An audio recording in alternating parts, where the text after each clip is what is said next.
Welcome to another edition of the Burrow podcast. I'm your host, Josh, and it's Teamless Tuesday. With me is my co-host, Cody. Cody, how are you feeling after the win on Friday night? Well, can we even call it a win, honestly? That was probably arguably the most best Rabbitohs win and comeback alongside a couple of them from years ago. But I couldn't believe what we did on Friday night. 14-0 at halftime, 22 unanswered points in the second half, and Broncos didn't score at all. I broke down and lost my voice after full time, but arguably one of the best games and one of the best nights I have ever been a part of the Burrow and as a Rabbitohs supporter as well. I believe you had your own video you got on your YouTube channel. You recorded yourself during the game and when the field goal happened. Tell us a bit about that. Oh, yeah. So after the field goal was kicked, I had completely lost it. Oh, that was just so much emotion. I probably never seen anything. I've never been like that before. Even in games we've been close and we came back to win, but I've never been like that. It's just amazing that doesn't matter how many players we have out, we can still back it up and win it. Well, if you want to see that, look up Cody's Football World on YouTube. Is it? Yeah, Cody's Footy World up on YouTube. Yeah, well, it is Teamless Tuesday, so let's quickly go through this side. It's not much changes from last week, just the one. So the fullback is Latrell Mitchell. We welcome back Alex Johnson on the wing, and Bailey Bentley Harper is the other winger. The centres are Isaiah Tass and Campbell Graham. The halves are Jaden Sullivan and Jamie Humphries.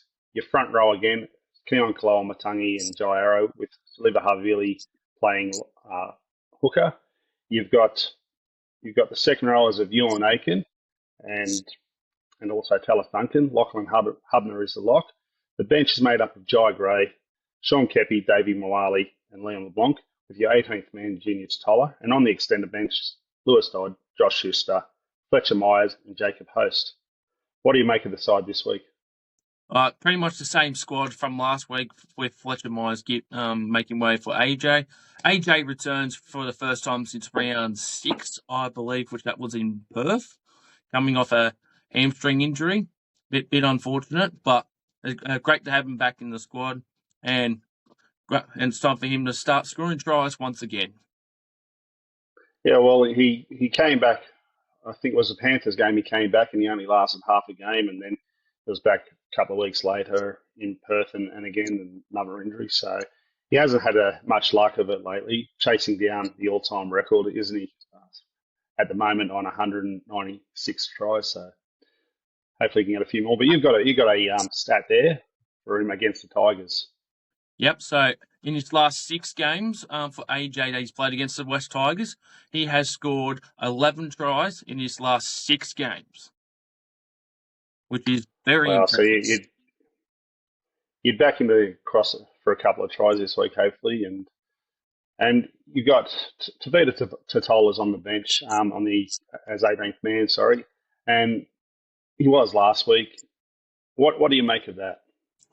Yeah, I don't know if it's just a decision from Wayne Bennett or the fact that he didn't play well against the Knights in Matchy Ground, but he might be also carrying an injury. But we've got the forwards that they've changed positions. I mean, Keon at the front along with Arrow, they played extraordinarily well last week, so I don't see why not they can give it another shot. I mean, Totola could still be a late inclusion, but we'll just have to see. Yeah, of course, the side that's named is not always the side that runs out. So we may see him make his way in the side. And if he does make his way into the side, who does he replace? Yeah, that's the thing. That's tough. I mean, I don't want anyone especially from our bench. I think you have to say one player. It will have to be Sean Kepi, most likely. Yeah, well, it'll be interesting to see how we run out come kick-off at 6:15 out at Campbelltown. And Keon and Jai, again, named in the front row. I thought that was one of the things that really worked last week. Yeah, what we saw, well, not much the first half because we were ordinary, but when we came out in that second half, I think putting both of them in the front row really changed the pace and it really changed how we played in that game compared against the Knights the week before. Bailey Bentley Harpe keeps his spot, and Fletcher Myers makes way for Alex Johnston. And I thought last week Bailey, especially second half, he really grew last week, and that was his best game. Yeah, well, that was a very good game for him last week, but yeah, he's lucky to keep his spot. Unfortunate for Fletcher Myers, but it is how it is, I guess. Yeah, well, we're playing the Tigers, who they the, that was an embarrassment for them last week against the Melbourne Storm. It was, what was it, 64-0. Yep, 64 There's nil. no other word you can do. No, it's not the first time the Tigers have actually gone 60 plus nil against them. The last time they did that, or went down, it was 74 nil against the Cowboys back in 2023. So it's familiar territory for them. Now, the interesting thing about that Cowboys game was they put 60 on the Cowboys the game earlier when they played at Leichhardt. Yep, 66-18, I believe the score was. So they won by 48 points, which they got their own thing against them, but wow, they did play awful last week. Yeah, well, we definitely don't expect them to come out and play like that this week. They'll definitely have that bounce back factor, and we've got to be on to actually beat them this week. Yeah, we just got to keep on the momentum that we put on against the Broncos. Only in one half of the footy. It's meant to be 80 minutes of footy, not just 40. But if we can keep it up like we did last week, I think we should get the job done. But who knows against the Tigers? It's always tough when we play the Tigers. Well, they've lost their forward. Polo, he's out injured, which is a huge loss for them, I feel. But Stafford Tower is back in the centres, which is a big in for them. And you've got other threats where their front rowers. Royce Hunt moves to a starting prop with, and him and Terrell May he's probably been the form prop of the competition this year.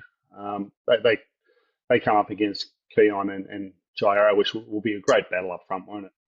Yeah, it's going to be an extraordinary battle against each other. You look at the spine of the Tigers a couple of years ago, it was probably the worst spine of the comp, and I have to say it's one of the best spines in the comp now, isn't it? Yeah, especially with a premiership winner in Luai, who's won 4 with the Panthers, and got a young fullback, young player in the name of Jeray Buller, who's been at the club for a bit now, and he's been having extraordinary stuff. Aparai Coruscant, former Rabbitohs premiership winner as well, funny enough, in the 2014 grand final. He was lucky to play that grand final back in 2014. And Well, Appy actually, believe it or not, I went to the same school as Appy many years before Appy did. But yeah, we both went to the same school oh over at wow, Berlin mate, Boys High School. that's fun. That's funny as. And the other one obviously is man of the moment. There's been in the papers for a fair bit is Lockie Galvin. Yeah, Galvin. Well, he's really put a mark on himself to leave the club, but doesn't seem like Tigers want to do that at the moment. But I think after they lost to the Eels a few weeks back, they're just like, yep, we'll put him back in the squad right away for the following game. And Yeah, well, the next week he had it blinded, didn't he? yeah, he did. I think who did the Tigers play? I don't know who they played, but yeah, he had a very great game in that one. Yeah, well, we do expect them to come out firing, and especially being out at Campbelltown, they won't want to let down their fans. And despite that loss, they're still in a great position to possibly play their first final series since 2011. 14 years. That's a long time. Yeah, well, we only know too well. We had a long period out. I think between 1989 and we didn't make the semi-finals until 2007. The next time we made the semi-finals, That's and 18 then years. after that, it wasn't until 2012. Yeah, so there was a long period there. You're being lucky with what you've witnessed as a South fan. But we do play at Campbelltown, and um, it's the second time we've played there since '99, and we played there last year, and in '99 we played the Western Suburbs Magpies. You went there last year. What did you make of the ground itself? Yeah, I never thought I would go to Campbelltown Sports Ground because that would be one of the few grounds I would have attended. But I was very lucky enough to attend last year. It was a mid game. I mean, there were a few calls that went against us, and we should have won that, but forward pass cost us the game. But as a ground in general, I think it's a pretty good ground. I reckon this is going to be controversial, but I reckon it's way better than Leichhardt Oval. I don't believe that's controversial at all. And Leichhardt's obviously got some funding, and Leichhardt's a good ground if you've got a smaller crowd. I remember 2006, 2007, there was a 20,000 plus crowd both those games, and we were on the hill, and it was just packed like sardines. The lines for the toilet were so long. Getting in and out of the ground was just a nightmare. And whilst you got a 10,000 crowd, I think it's fine, and it'll be interesting to see what it's like when it does get the upgrade. Yep. Well, at least it's been funded now. Been asking for it for so many years, and they finally got their wish. I know their CEO Shane Richardson was very vocal about moving away from the suburban grounds. Do you still think there's a place for suburban grounds in the NRL today? Well, that's really a tough question to ask, if I'm being honest. I reckon it just depends on the ground, like how it is, like how much it can hold, whereabouts it's located, and if it's easily accessible for fans to attend. I mean, you got all your grounds like Leichhardt, Campbelltown, Penrith, which is getting upgraded at the moment. I guess you could throw Hmm. Cogra and Shark Park in there as well. I think there is still a way with it, but if you want bigger crowds, you're just going to get them at bigger stadiums like Combank, Allianz, or even throw a core in there, even though we don't even doesn't get big crowds outside of finals and stuff. Yeah, look, there's a romantic side of it that people do, especially with Leichhardt Oval. But when you go there and not being a Tigers fan, I feel like it's especially when the bigger crowds, it's not the place you need to be. I think I've changed, even though I grew up going to a lot of those suburban grounds. I prefer the bigger stadiums myself, but certainly there is definitely a place for them in the game. Out of town teams are playing. That's a great venue for them. But at the same time, you look at the other side of it, and teams don't want to give up their home field advantage, do they? They've definitely got an advantage there playing at those suburban grounds, which you don't get at the stadiums, do you? No, they don't want to lose that at all. But if there's a chance they will have to move out, then they might have no choice. Well, we'll move on to New South Wales Cup now. We've got a few. This is probably the strongest side I've seen us name this year. You got guys like Fletcher Myers drops back there, Hazen Millers who played 2 weeks ago and last week played flag, but he's back up again. And Talanoa Penatane, he's back from injury last week in Jersey Flag and playing New South Wales Cup. Josh Schuster, who is probably not far off playing first grade. Lewis Todd drops back after a couple of games in the NRL. Shaq Mitchell's back for his second game, so he played really well a couple of weeks ago against Newcastle. Tommy Fletcher, and of course the return of Jacob Host, who's been out for a while. Yeah, no, it's great to have all of our great to have all the players back as well. Jacob Hose, I don't know how long he was out for, but no, it's great to see him back. Want to get him, know if he's not getting much time in first grade, but everyone else, great to have everyone back. Yeah, obviously no flag this week. Um, in the news, last week it was in the news, and today it's been announced that the Roosters have released Brandon Smith. So it's only a matter of time. As of right now, we haven't announced it, but probably by the time you at home see this video, announcement would be made. So expect it to come out tomorrow, which is Wednesday, tomorrow morning sometime, that we've officially signed Brandon Smith for the remainder of this year.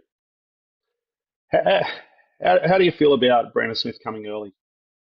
Well, I wasn't really too surprised if Smith was going to get released early from the Roosters. I mean, He's still recovering from his injury that he suffered throughout. I think it was halfway last year, but wasn't too surprised if It it was the was back end coming. of last season.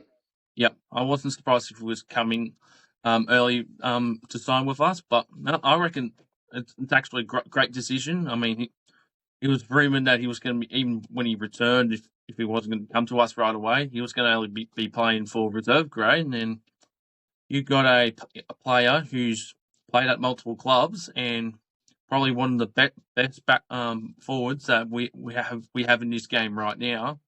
And you want him playing reserve grade? That's not a good look for the clubs, but and for the player as well. Well, I think it's best for all parties, to be honest. The Roosters, for us, and for Brandon himself, it's best for all parties there. And the thing that I like about this could be a really good thing for us in the back end of the season. We expect him to be back in about, I was saying 6 weeks last week, so you're looking at another 5 weeks that he'll be out. So I'll give him a good 10-week period playing for us. So what we'll have is him getting familiar with the place. He'll can't expect too much from him too early, but hopefully he starts getting it. And next year he'll hit the ground running. Yeah, he definitely will. And with under Wayne Bennett as well, anyone that is coached by Wayne Bennett, he can definitely change that player around as well. We have seen it from numerous players over the years. Well, a stat that I don't think we have one player in our squad at the moment that has kicked a 40-20. Wow. Latrell may have for the Roosters, I don't know, but I don't think he has for us. And Brandon Smith's known getting in a dummy half and being able to get 40-20s, which is a huge thing that I don't remember the last. It would have been Adam Reynolds the last one to kick a 40-20 for us. Yes. I didn't really, even with Latrell when he came over from the Roosters, I thought he might have kicked a few 40-20s, but or even if Elias did, but well, Walker, but I don't think we've ever had one, which is quite surprising. Yeah, we've got a couple of rumours. The first one is it looks like we've got Bronson Garlic for the next year and the year after. Um, he's been filling in for Harry Grant down there in Melbourne, and obviously his dad's only well known around these parts, isn't he? Sean Garlic, and he was captain for us in '99 when we were kicked out of the comp. Yeah, well, yeah, I heard about it when it first popped up yesterday, and I reckon he's going to make a great addition. He can play hooker. He can also be covered as a jersey 14 as well. I reckon, honestly, he'll be signed as a 14. I reckon Peter will still get the starting hooker over him, but at this stage, he'll be a great asset to the team. I think we really need to pick up another hooker because even when Peter went down, I didn't think what player would go at hooker if he went down again. But Bronson Garlic, he can easily cover that position or be a jersey 14. Well, definitely we've got Brandon Smith that can play hooker as well, so that'll be a big thing. But he's not the 80-minute hooker. Pete can play. He's shown that he can play 80 minutes, which is definitely an advantage. But even Saliva Havili, he's off contract, so we don't know if he'll be here next year. Well, Looks like he probably won't be. there was a thing about like Havili not getting re-signed, and he's likely going to England or something like that. So going to the Super League. It's going to suck, but we can't keep all the players, unfortunately. No, and that's the thing. Over the years, you get attached to these players, and they do move on. Whether it's the club's decision, their decision, it's one of those things that rugby league is right now. Very rare that you get a one club player. When you do, it's like John Sutton is one of them. So, Yep, he but did very for rare that you get 16 those straight sort of seasons. players. Now, this week we have an event at the Beer Shed before the game. Kicks off at 4 o'clock. The Beer Shed is the other side of the train station, Lamia train station. It's at 4A Hollylee Road, Lamia. We'll have the special guest speaker, Blake Solly, coming on. He confirmed that early this week again that he will be there for us. So make sure you get out there. You can bring your kids as long as they're accompanied with an adult. The owner is my brother Jai. Is also a mad rabbito. We'll be hosting this event with the ambush. We did it last year. Cody, you were there last year. What did you think of it? Yeah, I think it was a fantastic event. I mean, being there for the first time, and going to the stadium as well. I think that's what we should do with other clubs as well. Like plan something to hang out before the game. But first time last year, it was a lot of fun, ton of speaking, and it was great to have both Rabbits and the Tigers supporters there as well. Yeah, well, we definitely got a good relationship going with Kelly and the guys from the ambush there. So come down, be a part of it. Last year we had special guests. We had Steve Maven from Bunny's TV and former South Sydney player, and of course Charlie Gallico, who is better known as Reggie the Rabbit. And I have to say, Charlie actually stole the show last year, didn't he? Yeah, he did. He was very entertaining last year.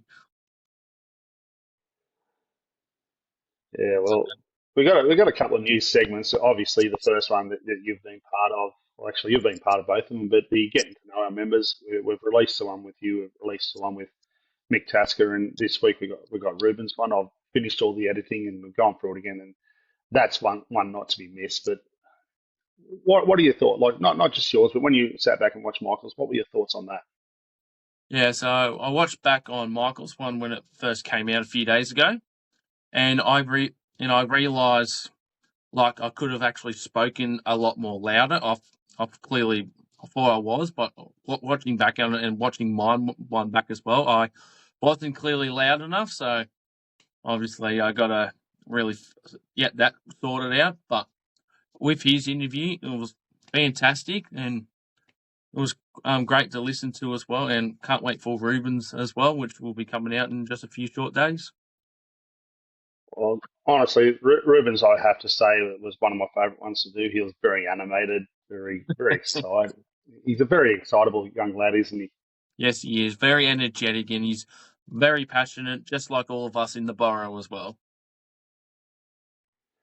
Well, the other segment that we released and did after the game, I tried it down in Melbourne, but the mics weren't working properly, so I didn't put it together. It was the fan reaction after the game, and I got yourself on it. CJ, he was very animated. Chris Cook, I can only laugh how his reaction was, and that's him. That's him in a nutshell. He's just very passionate young guy. So, how do you feel about that segment? Watching it back. Yeah, I did watch my little section back. Obviously should not have sworn, but I was just so over the moon after the win, and I probably should have said a few other stuff as well. Obviously, I wasn't concentrating on what you were saying and stuff, but I was just focusing on how the game was, and all the best to my grandfather as well, who's still recovering in hospital, but he should be out within the next week or so. Well, we wish him a speedy recovery. Hopefully, he's back on his feet, and they're at home watching South games and cheering them on. Yep, I mean he was the one who got me into with the club watching rugby league, and I chose the right team as well. So I'm very thankful, and I did call Well, him. give him a shout out anyway. Yep, shout out to Rick Meyer, who is my grandfather. He got me into watching the club, got me into the Burrow, and supporting the right club as well. I was about to be Penrith Panthers, but thankfully I was not. Well, the reaction video that delivered what it's actually meant to be, and it was genuine in that. So you, you've got your raw emotions, not just yours, but everyone's raw emotion, and it's great to see, especially straight after a win. Um, and it was well received. I had chaps was messaging me about it from Rabbitohs Radio. He messaged me about how much he loved it. Brendan Tliski today was talking about how good it was. So shout out to you guys out there. No doubt you're watching this, and it was just one of those things. It was great feedback from that, and something we'll continue to do. But if you're out there at all at the games and you see me with the mic, come up and be part of the segment. We'll get you on. I'll ask you the questions. Um, get you. We do want to see your reactions after the game. Yep. and if you're a part of it, express your emotions as well, whether it's a win or a loss, or even a draw. If you do want to be part of the getting to know the members, you can reach out to us on the email below, or you can get us through Facebook, uh, on Instagram, TikTok. We're on a lot of social media platforms, but you can reach out to us, and I'll make sure it happens, and get your story out there. Sweet. So anyway, today a new jersey dropped, and very familiar for a lot of us supporting around the 90s, but very a lot of you new folk. How good does it look? Yeah, the new jersey are so wonderful. I'm looking at it like I want to get one, but definitely love the design of it. I can't wait to see the players wear it in a few weeks. My first reaction was the same as many others, and it was shut up and take my money. And Yep. no doubt they're selling fast today. For those that don't know, that was the jersey used in the Sevens tournament. I know it was 95, 96, and 97. They played in that strip. I'm not sure if they played any after that, but yeah, it was used in the Sevens tournament, and the obvious design is, if you look at it, is the number 7 of the red and green strip. Um, and a lot of people are asking, about, I want the one that's the Canon one, because that looks even better, which it did not. I've got my one from back in the day, kind of hidden in the drawer somewhere. But yeah, are you going to get one? Yeah, I'll definitely get one in the future. It's just obviously we'll have the money for it one day down the line. They also put a vote out, didn't they, for the jerseys? And I believe it was the most popular one was the Minties jerseys. I think everyone that I've seen on social media, that's the one that the fans got to vote for our alternative jersey for next season, or our away jersey, sorry, for next season. Yep. Which one did you like out of the 4 of them? I actually voted the Minties one because it just looked so cool and just looked so much different compared to like our current away jersey and even the home jersey as well. Well, it was a jersey that we wore in the early 80s.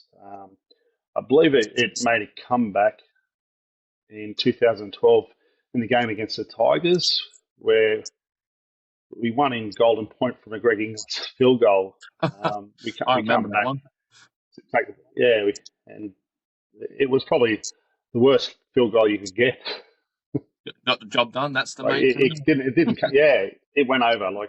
Although there was one that Willie Peters kicked in. I think that was our first ever Golden Point win against the West Tigers again in 2003, or maybe 2004. It was one of those years, and it was an ugly looking thing. But it went over, so it doesn't matter how it gets over, does it? Yep, and another strange one we're seeing, Nathan Merritt kicking off, I believe, was from the sideline, also against the Tigers as well. That was in 2011 or 2012, one of them years. Yeah, well, that actually wasn't Golden Point that game. That was kicked right on. It was the very last play of the. It was the very last play of the game. We've had a few tight ones against the Tigers, haven't we? There was the Dylan Farrell scored a hat trick, and then his final try was right on the bell of Golden Point. It was the last play of the game. Reece Wesser kind of picked up a loose ball, and he just ran through and just threw a long cutout pass to Sean Corrigan, who passed the ball on the inside, and Dylan Farrell scored to win the game. Yeah, that was. I remember that one as well. That was a fantastic game. Yeah, well, there was a lot of points scored in it, and Tigers pulled away, and they had a big lead on us. If I remember, we had quite a few players out, and were very, very depleted that game, but somehow won. Yep, and another game in recent times, if we go back to 4 years ago, Golden Point, Tigers Rabbitohs out of Call Stadium, or ANZ Stadium, it was known at the time, 18 points to 14. Thomas Burgess scoring on full time. Well, I think it was on full time, and then Luke Brooks runs to the other side of the field, and the ref awarded the try to the Tigers, but look on the replay, it awarded back to us. That was such a great game as well. There's definitely been a lot of games like that, hasn't there? Especially against the Tigers. It's been very tight. A lot of 1 point victories too. I think there was one at Parramatta where the Tigers beat us by 1 point through a Luke Brooks field goal. Yep, Did that make golden point? I think that was a golden point.